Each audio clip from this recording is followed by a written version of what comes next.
Hi folks, welcome to today's presentation on effective e-writing.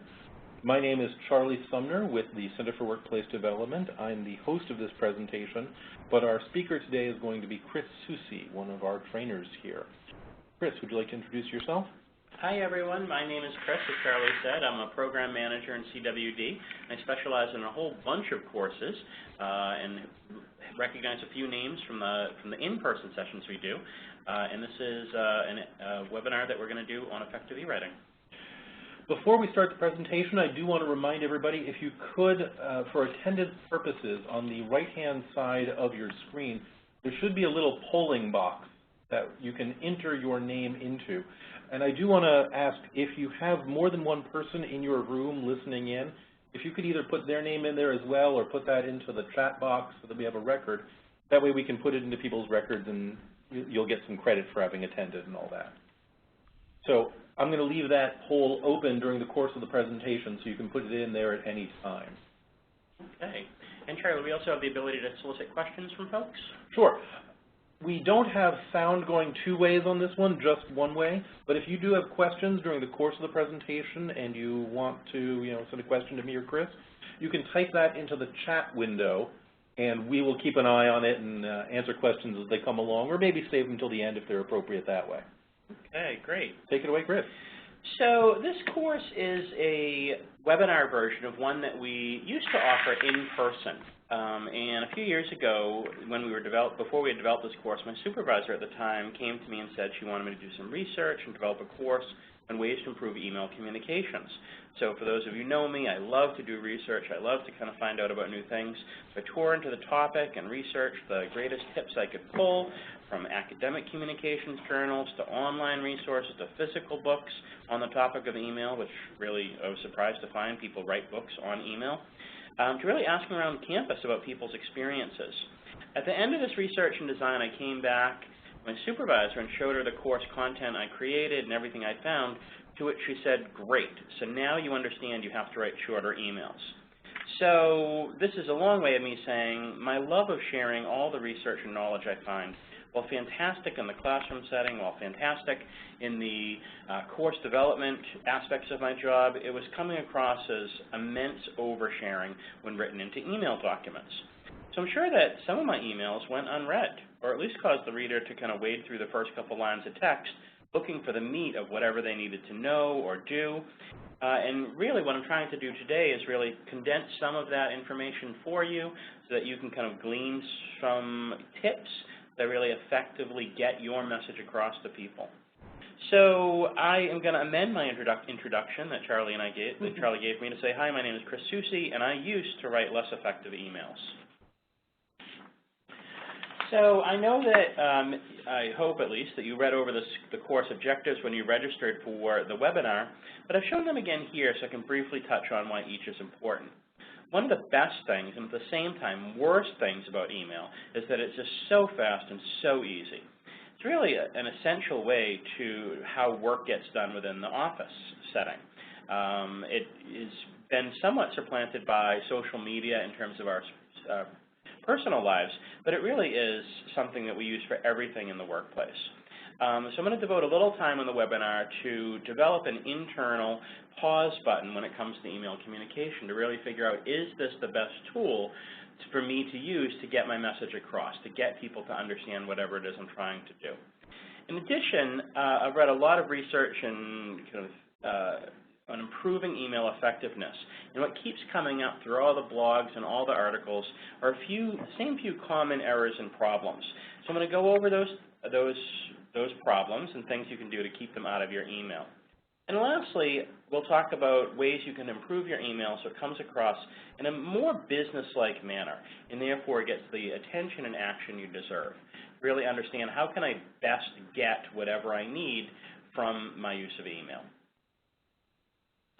So I start with a couple of humorous slides here to really kind of start off with the question shown on the top of the slide. How do you feel about email? We are soliciting, comments or questions on just about anything, but if you'd like to, you can kind of pop into the polling feature and be able to put in a question about how you feel about email. We'll kind of call out some of those a little bit later on. But there's a huge amount of positive outcomes from the use of email. Certainly a number of negative ones as well. We'll look at some of those in just a few moments.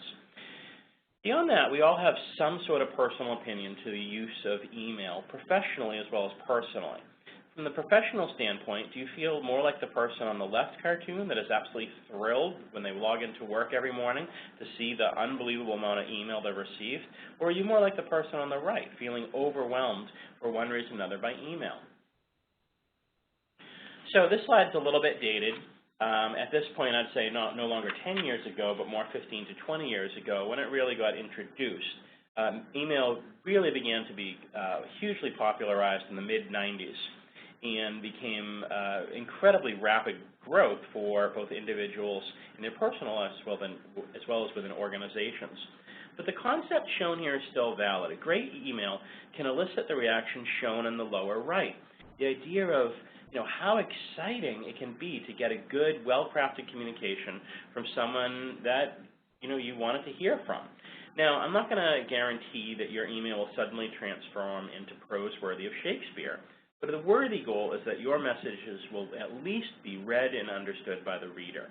And that's key within the professional environment, that information is exchanged, that they know to do something, they know information, they understand exactly what we're trying to get across here, and that's our purpose in communicating. So when I ask people about what do they really what drives them nuts about email, and the number one biggest complaint, both within Harvard as well as elsewhere, is just the sheer volume of email. The stats I show on this slide are from this year. It's current information. And the 144 billion emails being sent each day is a worldwide figure. On top of that, it doesn't include the successfully blocked spam, which is about another third. So about another 50 billion messages are intercepted before they even get into your inbox. So we should all give thanks to those people who work in IT. To give you a sense of how much mail this is, if each mail was physically printed and put into a standard envelope and then physically delivered to homes and offices over the span of the year, it would cover every single room of every single home and office in the United States with a pile of mail over 17 inches of high. So pause for a moment, look down at your office floor, and think about a pile of paper, a sea of paper 17 inches high over the course of a year being deposited there. Now think about looking down your hall. Think about looking down everywhere you go. You'd see a sea of white envelopes drifting up in piles like snow near people who send and receive more than the average.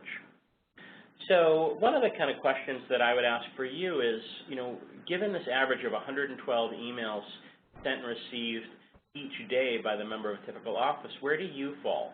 Now, I know it's not a nice thing, it's not a common thing to do for presenters on webinars to do, but feel free at a moment, if you have a moment, just pop out, look at your email account and take a look at how many emails are you receiving on a typical day. The days we get the most email are Monday and Thursday. So when I did this, I counted up the things that are in my inbox from last Monday, the things that are in my sent mail from last Monday, and the things that are in my deleted emails from last Monday. The total is 73. So I'm a little below average. I have work to do to get better at this.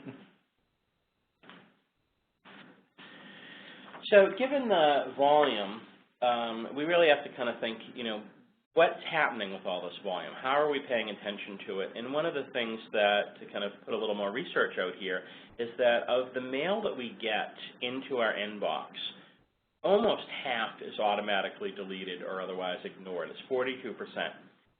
So when you kind of think about, as you're looking at your deleted items, how much of it is unread? How much of it just instantly gets kind of bumped someplace else?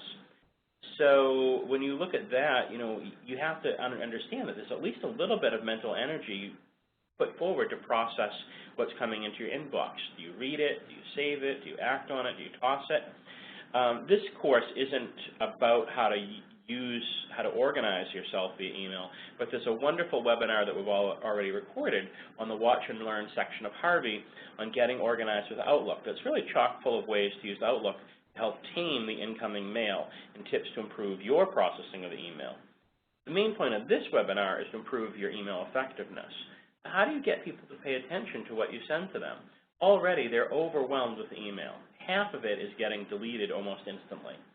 So of what does get through, a study that I found in the Journal of Personality and Social Psychology found that when a person does open and read their email, almost half the emails are considered by the reader to be so unclear or confusing that the reader needs to send a reply back seeking more clarity, which leads to a response and perhaps a further exchange of emails. So now we can see why there's another source of so much email volume: badly written emails that create misunderstanding instead of clarity. We're going to dive into some fixes in a moment, but I want to briefly talk about email as just a method of communication. So I want to present one of our communication models. So this is a common communication model. If you've ever taken a course on communications or perhaps psychology or sociology, you've undoubtedly seen this before. This is called the transactional approach to interpersonal communications. The model assumes there's a source that has something that he or she wants to communicate to another person. This model just shows the path and process used to transmit the message to one person, the receiver. But keep in mind that depending on the channel used, a message could be broadcast out to any number of receivers at the exact same time.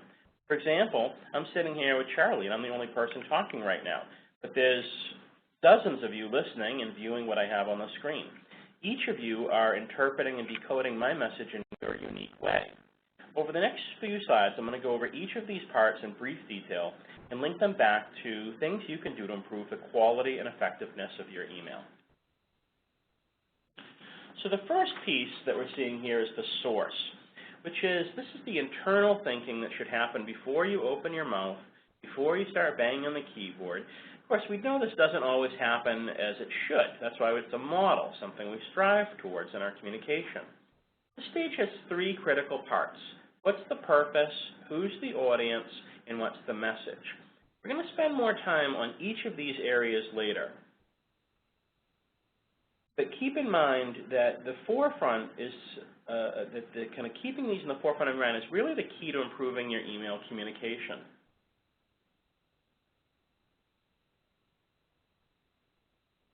Charlie's bringing up some bullet points for us. In that we really want to kind of figure out, if we can keep this at the front of our mind, we're really understanding, what is the purpose of our communication? Are we looking to simply inform someone? Are we giving them some data that they can reference at a later time? Are we asking for an action to be taken? Just a way for you to CYA so you can kind of make a record that you had a conversation with someone. All of these purposes affect how we should compose our email. So what we have here is the part where we're actually writing the email, where we're taking our thoughts and putting them in a shape or form to share. We're going to bring up a few bullet points, really kind of walk through what makes you more effective here. To understand how, but I really need the person to understand. So Charlie's going to bring up the rest of my bullet points here. And so what we see is that the effectiveness at this stage is really dependent on how well you can write. The art of this stage in the model is to understand how well can we step outside ourselves and consider the other person. What's going to happen when they open this message? We often hear there's no tone to email, but what does this mean? Tone is primarily expressed via changes in how we modulate our voice to express additional meaning alongside our words when speaking. In addition, it's body language, the idea of the expressions in the face, what we're kind of communicating with our hands, what our body posture shows. It's a very great difference in use of words, and that's when I say, how are things going? And someone says, oh, things are just great, versus when they say, oh, things are just great. Same exact words, completely different tone, and therefore completely different meaning. The words on the page, the words used in email, are just kind of static. There's no tone to them that gives the reader additional information. Lots of research has been done around communications that really shows that we derive the vast majority of our meaning from tone and other nonverbal cues. Email are just words on the screen. What we write is all they get. Doesn't mean you have to use flowery language or should use flowery language or descriptive words. The point here is that you have to understand that what you write is going to be interpreted just solely based on the words, not by tone of voice, not by body language, not by any other kind of additional added communication method. So here's where we're choosing the channel. How are we getting the kind of message to the person? Well, in this particular course, we're talking about email or e-communication only. So with email communications, there's a few things that we want to kind of consider. The first is that we need to make sure that we're not putting in highly complex or heavily detailed topics, because that leads to a very long email where people are really confused about, well, what's the point? Am I supposed to be informed by this? Am I supposed to act on this? Additionally, we want to stay away from topics that require lots of back and forth questions, which of course will lead to more emails, which leads to the overload of email, which is something we want to ignore. Something that requires a lot of back and forth questioning or a great interactive process, we would want to take offline and actually pick up the phone or, heavens forbid, add another meeting to our calendar. And then lastly, things that it is certainly not the communication choice or channel choice for emotionally charged topics. So I want to be very careful about if I think there's going to be a chance that the topic is going to cause or has already caused an emotional reaction either in myself or the other person, you need to take it out of email and into the real world. So that could be face-to-face or by phone. You need to have the additional kind of tone and body language considerations that help you really measure the impact of your words and adjust appropriately in a face-to-face conversation. So just a few last things about the model that we have here. So we've sent them email. We've kind of put it out there into the world. And as it's going into our receiver, they're doing a little bit of decoding. And the decoding actually starts the moment the email pops up in the inbox. Even before they open the message, they begin thinking about, oh, is this someone that I like? Is this someone I don't like? Is this something that is a person that I have a good relationship, a poor relationship with? In addition, what did you do to help set up the message to be received well? Did you use a subject line? Is it familiar to them? Is it well written? Does it have a typo? Does it seem to look like spam? Do you even have one? We're going to talk a lot about subject lines later on, because for me, it's one of the quick wins for effective email writing. The real work of decoding happens as they read the full message, and the words on the screen slowly become information or knowledge for them. This is where your efforts on the other side of the communication model pays off. How well does your written word deliver on its purpose? So another factor regarding the communication model is that at any point in the model, it can be disrupted. And these disruptions are called noise.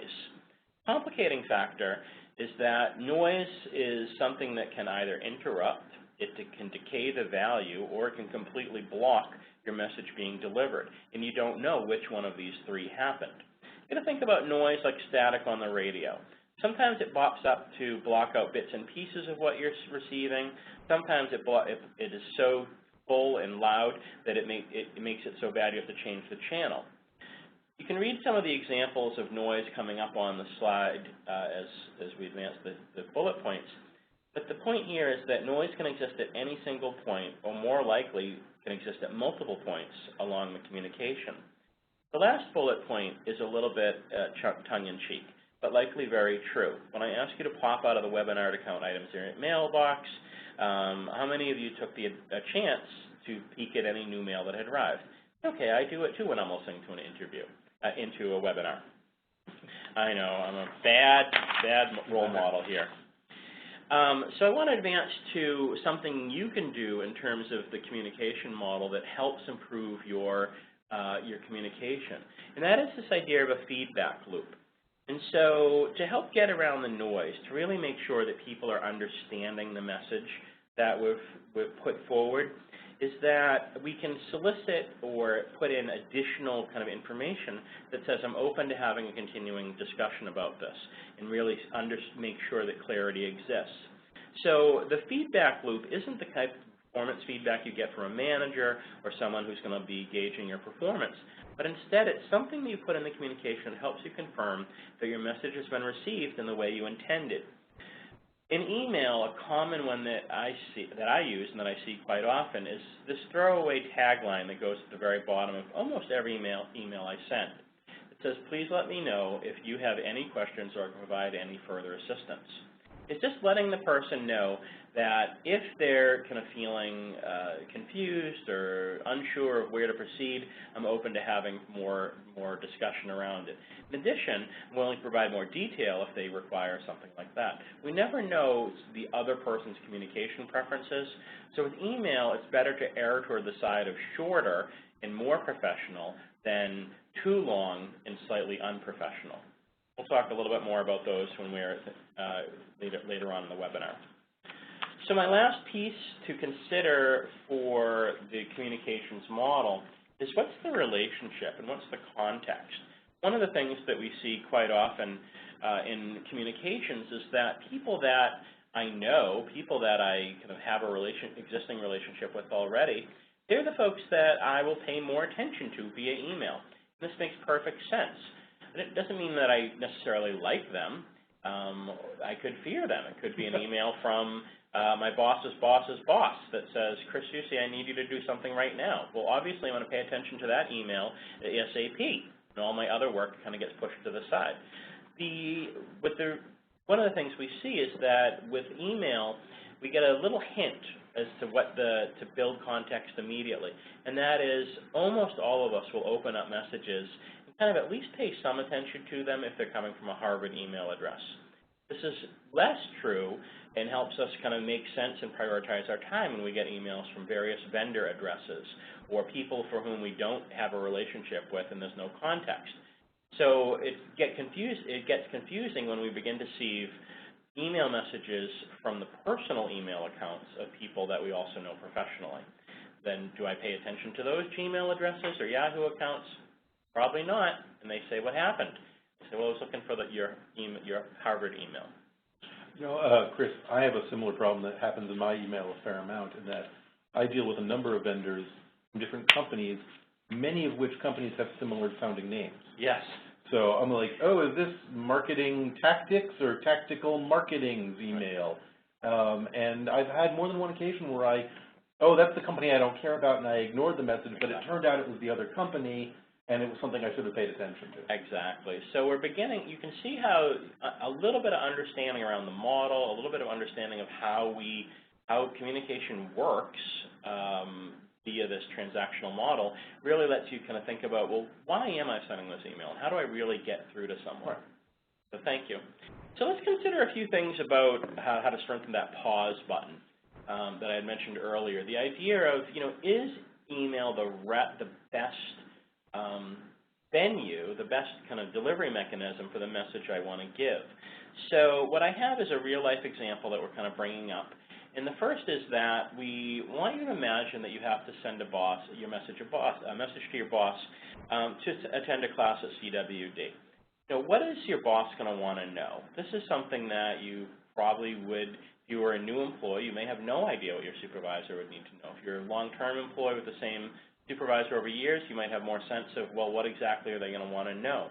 But a few of the things that your supervisor would want to know is, some of the logistics. When does it occur? What are the hours, the time commitment? What's the cost involved? But more importantly, they may want to know things like, well, why do you want to attend? What's the benefit to you? And probably more importantly, what's the benefit to the department if the department's going to pay? Depending on your job, they might need to know things, additional logistics items like, well, who's going to cover your work while you're at this training session? You can see that email might be a pretty good venue for something like this. It serves to to document that you and your boss had a conversation about you attending a class. It serves that it allows you to kind of have it on your calendar, because you can kind of add a calendar. You can use your email to add a calendar to block off the time in your calendar, so your boss kind of knows that you're out of the office and you know to go out of the office for the training session. And it also gives you something that you can both refer back to if needed in the future. So let's go to further this along a little tiny bit. So your boss was very agreeable. He or she said that you can attend the class, and now you want to go to your office's finance or budget person to get the billing code. Many CWD classes do require registration via PeopleSoft using the 33-digit billing code. So what is your finance person going to need? What are they going to really want to know about kind of putting in that email? Well, your finance person is going to want, basically, well, did your boss approve? And so you can see that what we've done is we've kind of said, all right, so the finance person said is not responding in an appropriate way. So you want to kind of make sure you get your seat reserved. So you want to kind of follow up with the person. We'll say that you've followed up via phone, you've sent us an email, one or two emails, yet you haven't really received any responses. So what I have here is that you're getting ready to send another email reminder again to ask the finance person yet again, where is the billing code because I need to register for this class. And so you decide to copy her boss as well as possibly your boss. And so what I really want you to see here is that this is where communication can go off the rails. In this case, what happens if you do send this email? What happens to the relationship you have with the finance person or the budget officer that would be giving you the code? When you when you send an email and you start CCing into people, it sends a number of messages that are sometimes helpful, but in this case I would say would be unhelpful to the relationship, both the personal relationship as well as the professional relationship.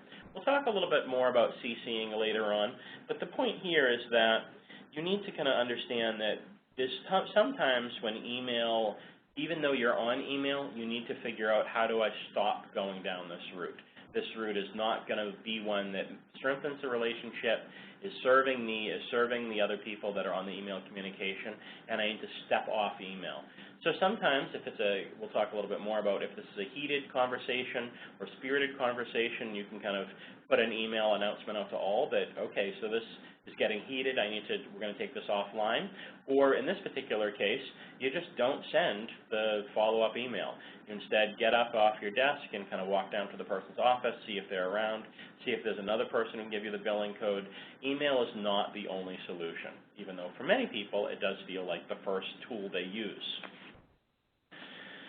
So we're going to go over a number of different keys to improving your email effectiveness.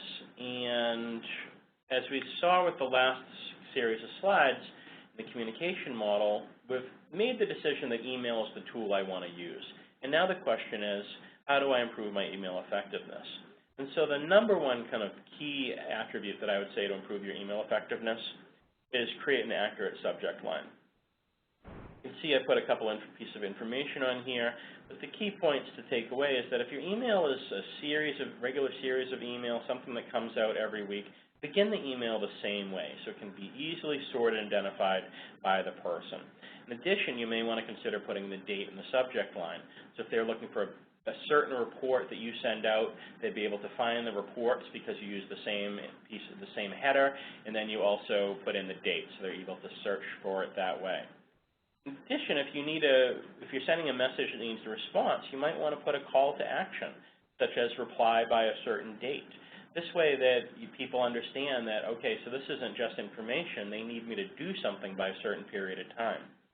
Everyone's trying to reduce the amount of spam email they receive, both in person or what gets blocked by the IT department. If you make appropriate use of the subject line, you increase the chances that your emails actually get read rather than mistaken by spam and deleted without so much as a glance. It's ridiculous to publish a newspaper without headlines. You never want to leave the subject line blank. Email with blank subject lines are usually spam or show very poor attention to detail, things that we do not want to be known for in a professional environment. One of the great things about a good descriptive headline is that sometimes the reader doesn't even need to open the email to get most of the relevant information. We'll talk a little bit more about this in a moment. The precise nature of the headline serves as a useful prompt every time they look in their email. Oh, I need to do something, I need to know this, or I need to get ready for whatever it might be. In that example I was mentioning before where I was getting emails from two companies that sounded very similar. Yes. If they had had better subject line, I would have clearly seen, oh, this one was a mass marketing, commercial email, and this other one wasn't. This was a communication directed to me. But the subject was very generic, so I didn't notice that. Yeah, a generic subject line, you know, they can be standardized and they can be generic, but what's the purpose? I mean, if it's, as Charlie said, the kind of mass marketing communication, those account for the 50% that almost immediately get deleted. You know, they go immediately from your inbox to the deleted item folder. You know, you need to stand out, and making better use of your subject line is one way to stand out. So another point that I wanted to make is that this is professional communication. This isn't a class to necessarily talk about how to improve your personal communication. We're really focused in on the work world. And while email is often disposable, you really have to think about it as strive to write as if it's your resume or a legal document, meaning 100% perfect the first time. Everything you send is a broadcast that represents you. And by extension, your department, your school, your office. One of the challenges is shifting your writing style between your personal email accounts and your work email account. Obviously, you can be as informal as you'd like in your personal email, but you need to definitely step up your game when you're thinking about your professional email. An example that falls in this category is the use of emoticons in work emails. So just as the boss who had tasked me with writing this course, making this course in the first place, she often would send me messages with emoticons, thinking it would, you know, build our relationship and give us something to smile about. This wasn't initially apparent when I first started working with her, and I really came to light when she sent me an email when she was commenting on my work performance that should have had a smiley face at the end, but email had made it into a question mark. So when she wrote, "Chris, thanks for your hard work today," and instead of a smiley face, it was a question mark, I was a little concerned about what my next conversation with her would be. So at the tail end of this presentation, we do have a list of recommended resources, and we'll also be sending it out to folks and making it available online as well. I do mention a blog, a wonderful website and blog from the Purdue University Online Writing Lab called OWL, which really goes through many of the kind of common errors that people make in writing, whether that's words such as there, and there, or your and your, or to and to.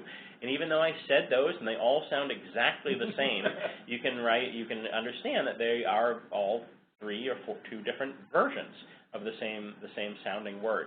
So with very different meaning. So you have to make sure that, you know, am I using the right word at the right time in the right way in my email writing?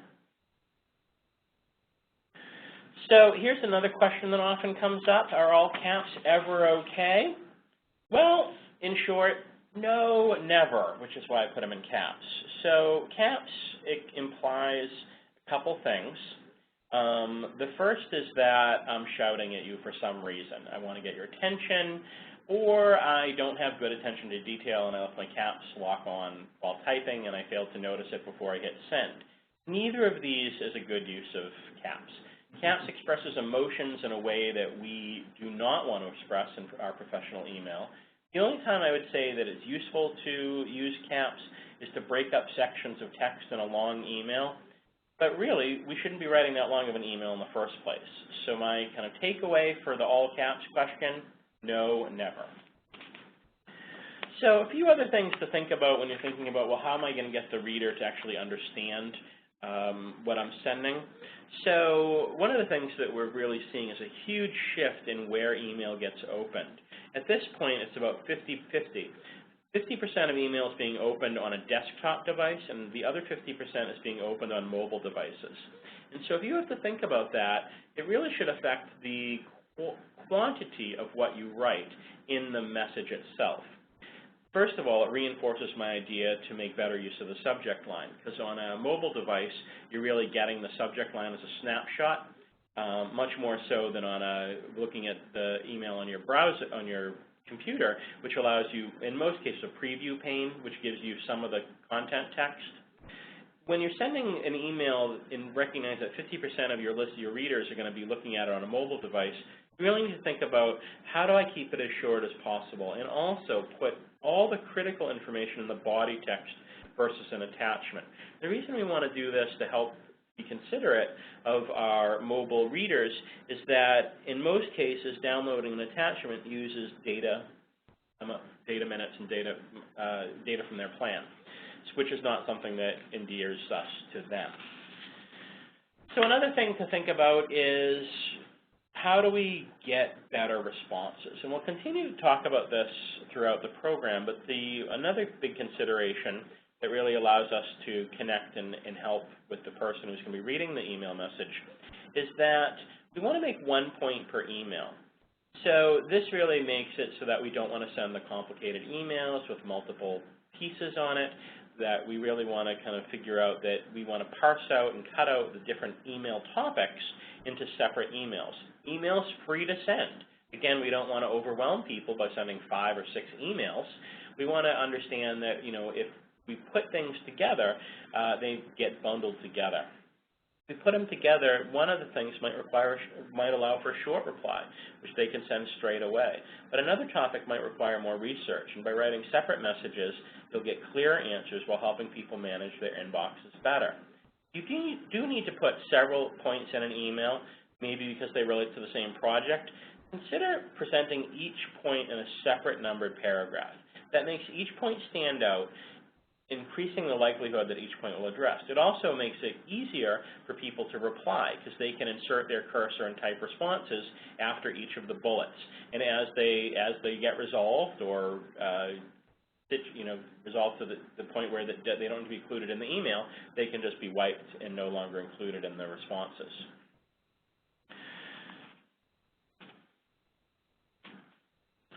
So one of the couple other considerations to help our reader kind of understand the message as we need it to be delivered is to specify the response you want. As I mentioned, the tip of kind of putting an action or call to action in the subject line, you also want to weave it clearly into the body text, preferably on the top third of the email. Again, so it appears on the preview screen for those of you who are checking email on your desktops. Sometimes it will be tempted to just lead off with an FYI, but what does that really do to set a context or build a relationship? If you want someone to do something, you really need to ask them clearly what it is they need to do.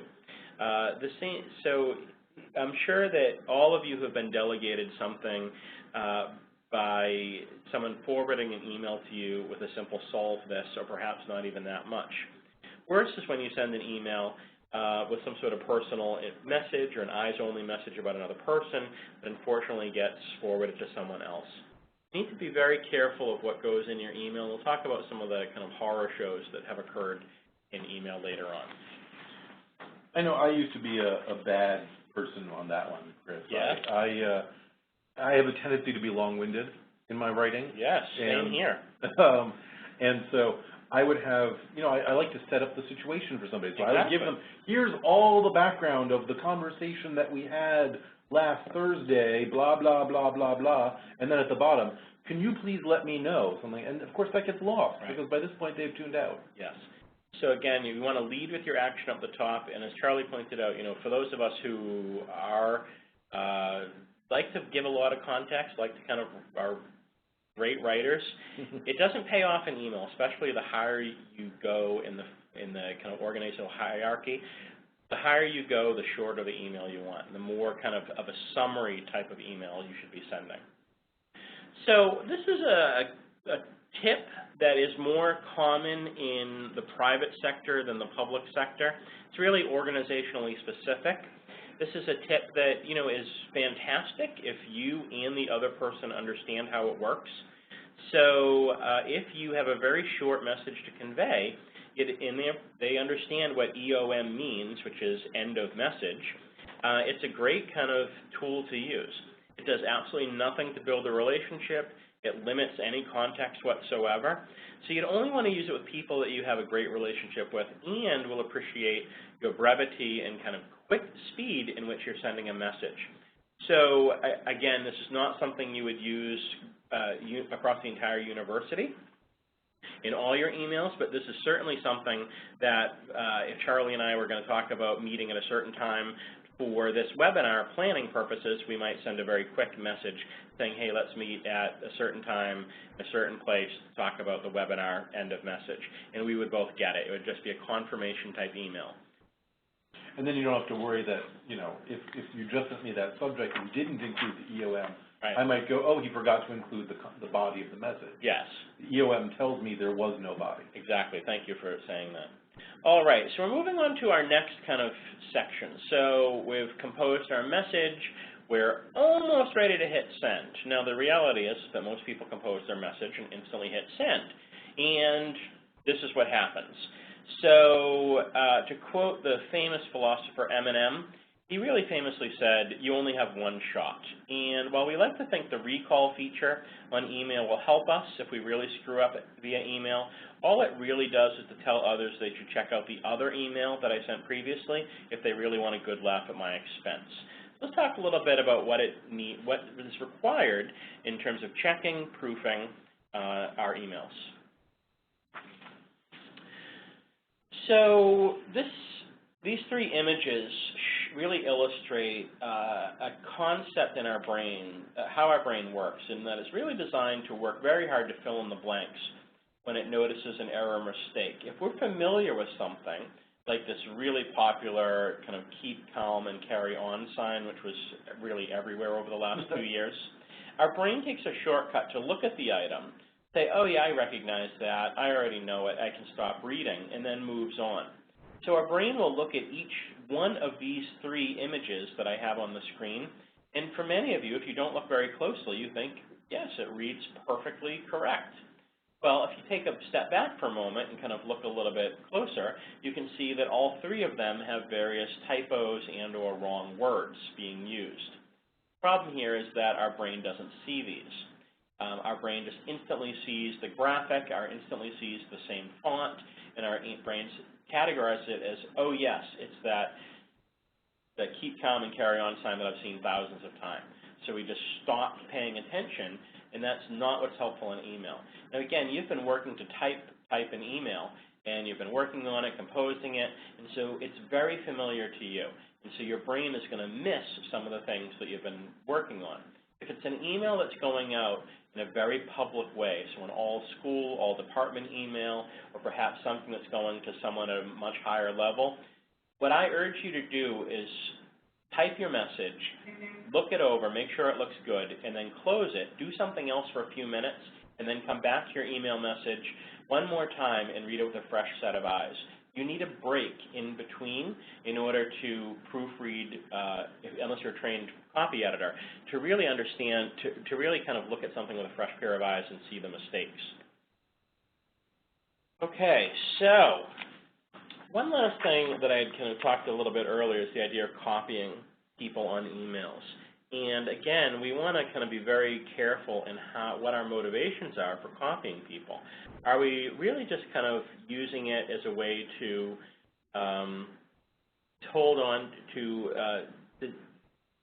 inform someone? Are we looking to show power? Are we looking to enforce our message? You know, we really want to kind of make sure that we're using the copy or BCC feature in an appropriate way. BCC being the blind carbon copy, which is useful when you're sending out a group email that you don't want people to have the ability to hit reply all on.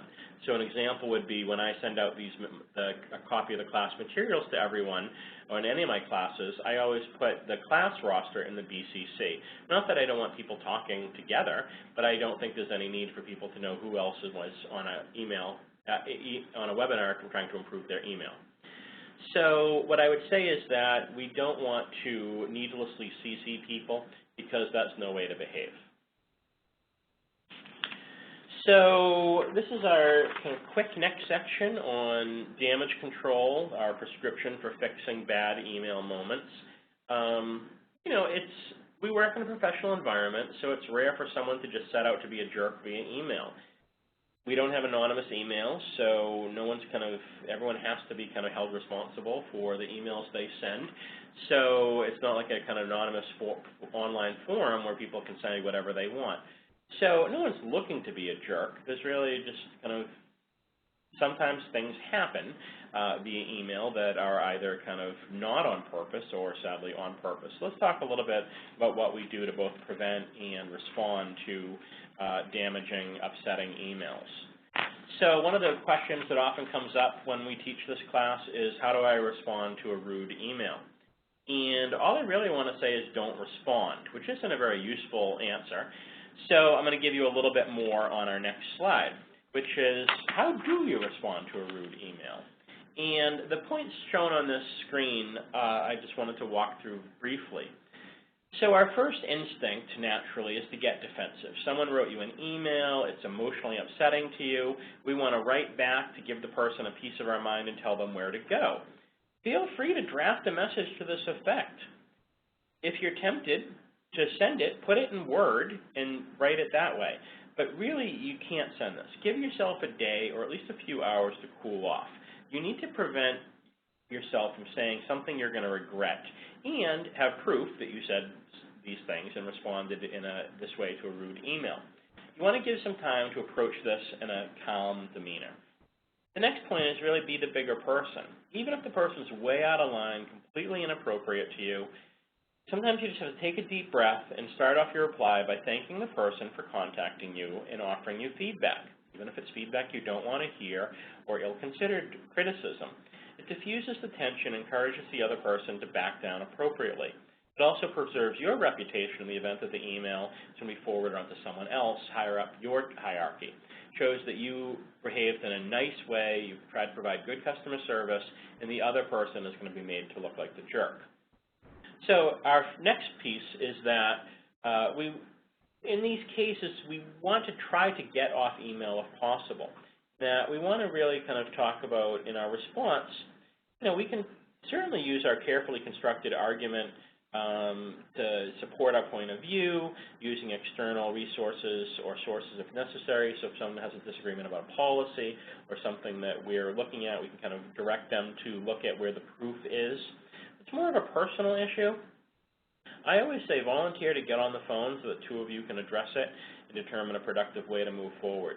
Whether that's on phone or in person, you need to kind of take it off email if emotions are heated.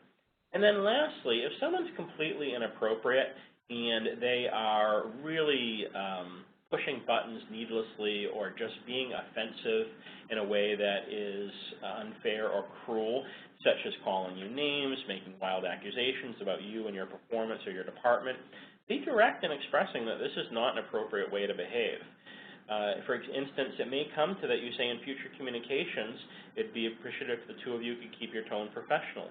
Again, this is something that you would probably want to be very cautious of, because telling someone that they need to keep their tone professional is usually going to pour salt in the wound that is driving them to act in this way in the first place. So I would urge you to kind of speak to your supervisor as well as perhaps have this conversation in a conversation versus email. So any email class would be remiss if I didn't point out one of the most infamous uses of email. Later on, perhaps not now, but after this webinar, feel free to Google the phrase, "Where's my lamp?" or the name Anton Gallon. So this is an example of one of those viral stories in the early stages of the internet. Anton Gallon is a senior software developer who worked at the time for Thomson Reuters, which is a huge media company with worldwide offices. He went away on vacation for a few days, and when he came back, his office had been rearranged slightly, and the desk lamp that was on his side table had been moved. And so you can see by searching online, you would see the kind of story, but instead of sending it to, I don't know, head of facilities or perhaps his manager or the custodian's office, he sent it to, the CEO of Thomson Reuters. Now again, this is a greater than 10,000 person organization, so this would be like myself sending a message to President Faust asking her where my coffee mug went to. Completely inappropriate. Now, most likely President Faust would ignore this, but Devin, the CEO, whose name was Devin Wenning, he actually wrote back. And this is the email exchange, which then Devin thought was so hilarious that he forwarded it to his executive council, which are all the CEOs and VPs all around this company, who then thought it was hilarious, and they sent it to all of their senior leadership. And then it went to all the senior managers, and then it went outside the organization. It's so much so that within 24 hours it created 2 different Facebook groups with photos of people holding their desk lamps, saying, "Where's my lamp?" So it's one of those stories that you never want to be the person who sends an email like this. Hilarious email story. All right, so we just have a few slides left to talk about kind of, well, what are you going to do?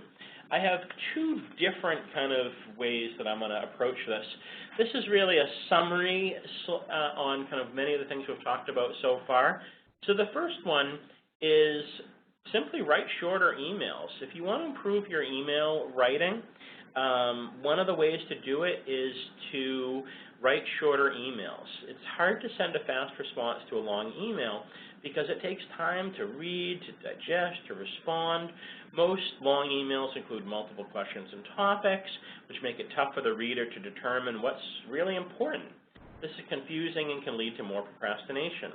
On the flip side, it's quite easy to send a short reply to a short email.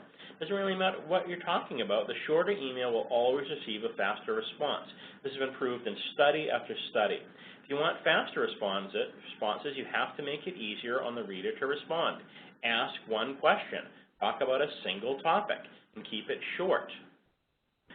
The next kind of key takeaway to improve your effectiveness on the email is write fewer emails. If you send people emails all the time, then they get used to sending a message from you in their inbox. There's no sense of urgency associated with your message because they know if they don't reply, well, you'll be sending another email tomorrow or even later the day. Don't take advantage of the fact you can send an email to anyone at any time. Teach people to value your emails by only sending one when you have something valuable and important to say, or only weighing in on a group CC'd message if you have something to add to the conversation versus no, I'm unaware of it, or no, I don't have anything to add.